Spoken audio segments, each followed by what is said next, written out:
Okay, I have promised a lot of people that I would try to put a video together on how to bake bread. So very unprofessional video, but hopefully this will help. This video is going to be how to make it from scratch with no KitchenAid or big mixer. Okay, so here we go. The first thing I do, about the cheapest oil money can buy, I pour about a third of a cup or so. It doesn't need to be perfect. Then I add about a third a cup of sugar. Also doesn't need to be perfect. And then I add about probably a couple of teaspoons of salt. The measurements of those items don't really matter too much. What's really, really important is the water versus the flour. It has to be quite accurate. Okay, so now what I'm doing now is I'm putting in a cup and a half of boiling water. And the reason why it's boiling is because the combination that I use of boiling and cold makes exactly the right temperature. So I put this boiling water on top of this oil, salt, sugar stuff. And now I'm adding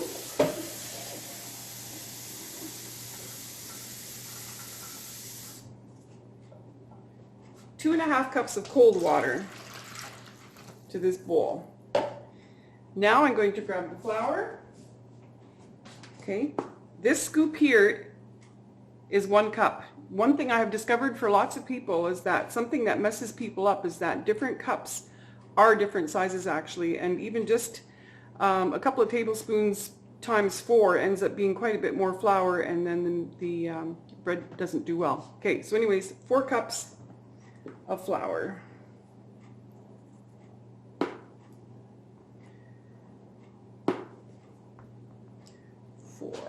Okay, and then this is the yeast I use. I get it at Dollarama. No, at Bulk Barn. That's where I get it. Okay, I keep it in a peanut butter jar in the fridge, and now I'm going to add 2 heaping tablespoons of that yeast to this here, and this yeast is instant dry active something rather yeast, something like that. Okay, so now I'm going to mix this together, and I'm sorry about this boring part of the video. You're probably already bored anyways.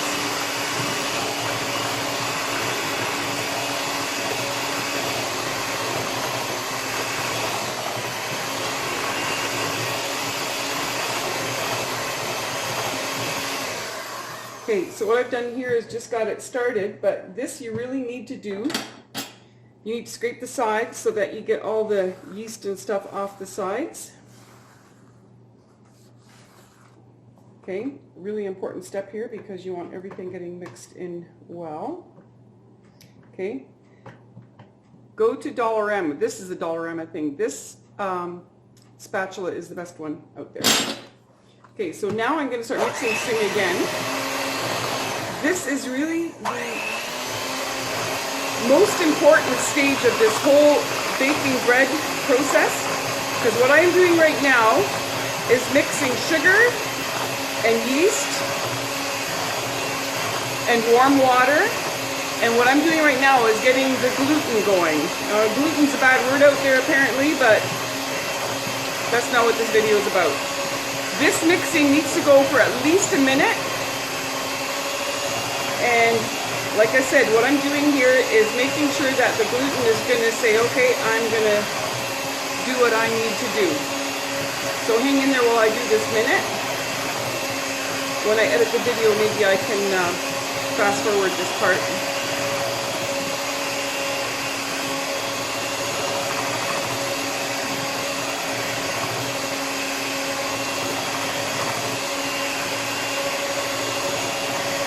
And this hand mixer, it's just some cheap thing like $15 at Canadian Tire or something like that. This recipe for baking bread is really inexpensive.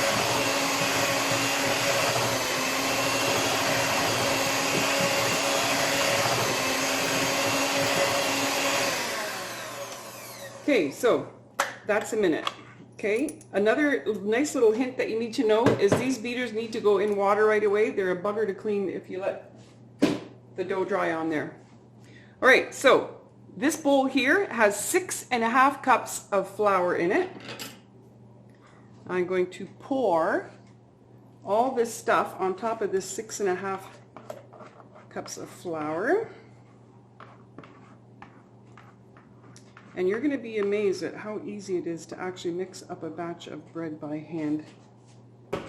That bowl should get rinsed right away too, but I'm doing a video, so I'm not. Okay, so here I'm going around, turning the bowl and mixing the flour in with this goopy stuff.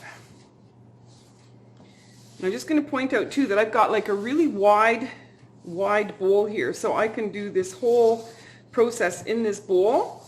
So if you're going to make a commitment to start making bread, try and find yourself a bowl like this, because it just really does make things simpler. There, and you'll notice it's starting to get hard to mix now, but I'm just going to keep on going for as long as I can, scraping the sides and mixing. Okay, there, now it's getting kind of tough to handle here, so I'm going to get my trusty knife and clean off this thing here. Now I'm just going to quickly dip my one hand into the flour. So my hand is full of flour, just makes things easier to get started. So now I'm going to go under, push down, under, push down, under, push down. Start using two hands, under, push down. And look at, it's already turning into a ball. There we go. And it already looks fantastic. It's nice and warm in my hands.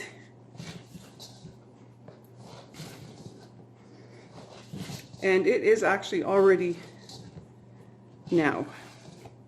You do not need this for minutes and minutes. As soon as it turns into this nice ball, you are done. If this was really sticky and sticking to my hands, I would add a little bit more flour. Okay, so next trick is to let this stuff get a place to rise. So now this is another bowl. I like using just whatever kind of spray. I don't really worry about all this healthy stuff. So now this thing is sprayed. Now I take this ball of dough and I take the smooth side from the bottom, I push it into this bowl, then I flip it over, push it down one more time, and I get my cheap dollar store tea towel. It is damp with just cold water, nothing special. And put this cloth on top of here, and now it just needs to sit and rise for 1 hour. And then I'll start another video.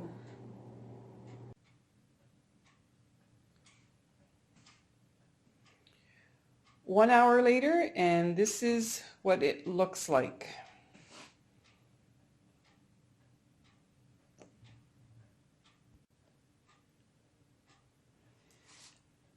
Okay, now I take the cloth off, and you'll see this is like pretty much my funnest part here.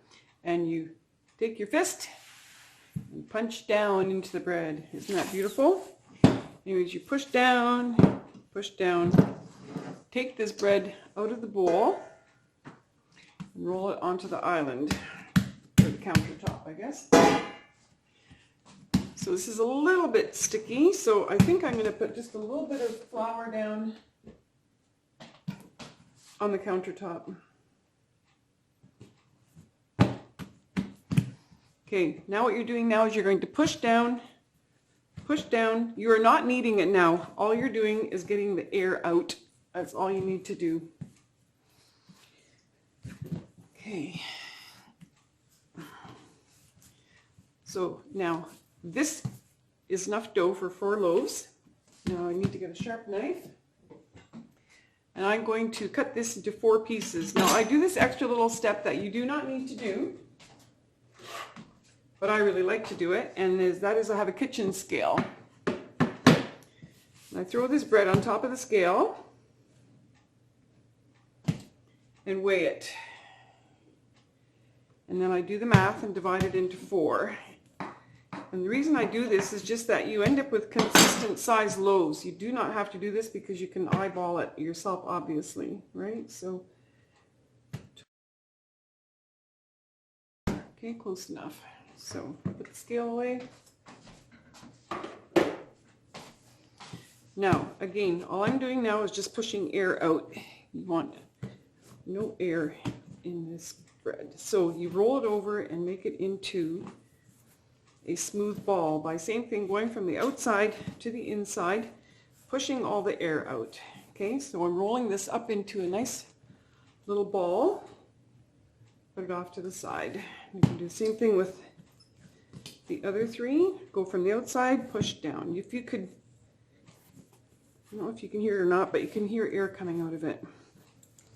But what you want to do is end up with 4 balls with no air in them.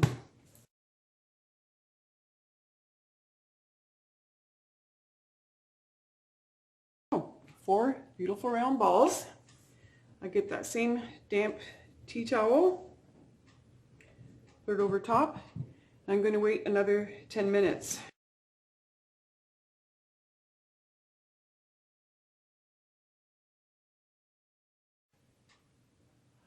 Okay, it has been 10 minutes since I've let these little balls here sit and rise. Now it is time to put them into loaf pans. My loaf pans, they are over 30 years old. I've got 8 of them because I usually bake 8 breads at a time. They have never been washed because I never use them for anything but bread.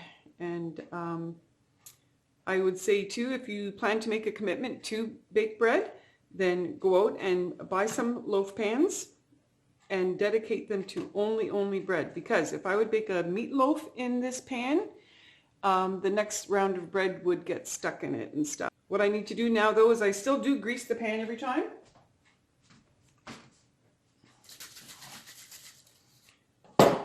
And I use, the spray, right? So I get my loaf out. And again, what I'm doing now is pushing air out. I don't know if you can hear it or not, but all little bubbles of air are coming out. So same thing again now, you really want to get the air bubbles out because otherwise your loaf is going to have pockets of air in it and you don't want that. Okay, so push down all the time. So what I've done is fold it over once, fold it over again. This is sort of in thirds. And again, pushing air out, pushing air out. So now what I've done is I've gone like this. Okay, so what I've done is gone back and forth with thirds, pushing it down, spray the pan, and I put it in so that both ends sort of tuck under a bit. Give it a bit of a good hard push again, all the way down, all the way down. Push it off to the side. Next ball. Again, all the air out.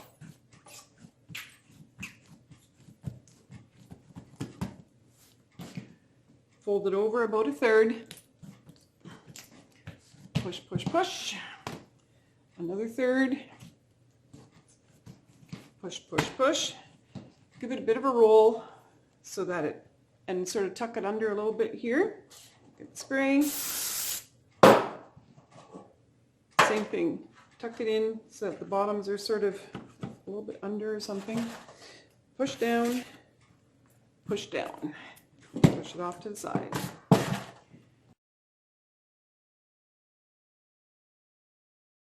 Okay, and I put all 4 of them beside each other again. Go back to my towel again, which is still a little bit damp yet, and roll it over the 4 loaves. And again, now we wait. So now I'm going to set the timer for 25 minutes. And in 25 minutes, I will put the oven on, and the oven will be on at 350.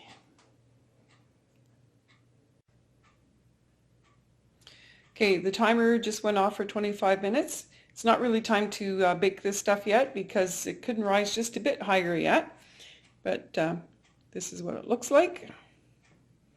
Anyway, so what the 25-minute thing was for is so that I can turn the oven on and get it preheated. And I've got it set for 350. And now I will come back to it again in about 10 minutes. Okay, so here they are in the oven.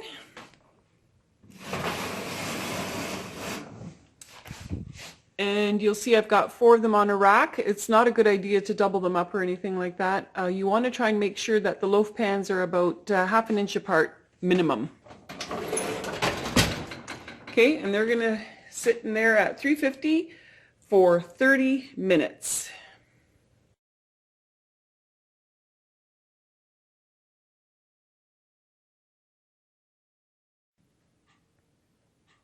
All right, so the timer just went off. Let's have a look. And there you have 4 really nice loaves of bread. I will take them out of the oven.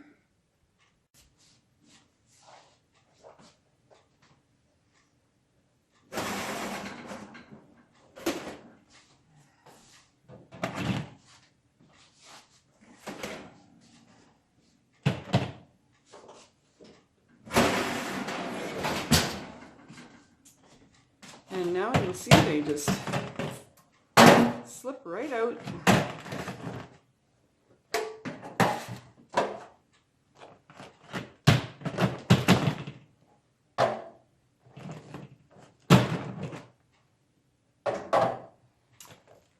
And there you have it.